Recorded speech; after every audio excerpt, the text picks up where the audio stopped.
ఇక్కడ 181 క్వశ్చన్ ఒకసారి చూడండి.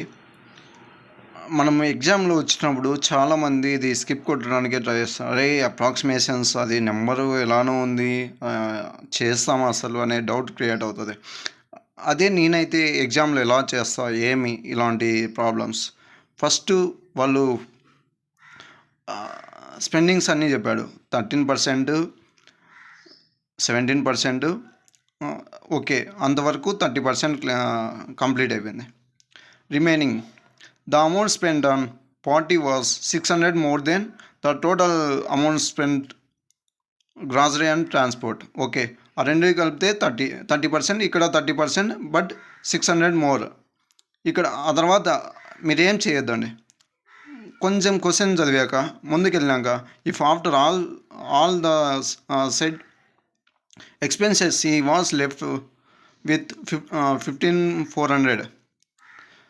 What is his approximate monthly salary? అంటే 15,400 ఎక్స్ట్రా ఉంది. ఎందుతో 30% ప్లస్ 600. అదే 600 ఇక్కడ పంపించామంటే కొట్టేసి 16,000 అవుతుంది.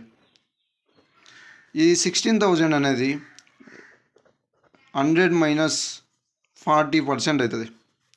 40% 16,000 అయితే 100% 40,000.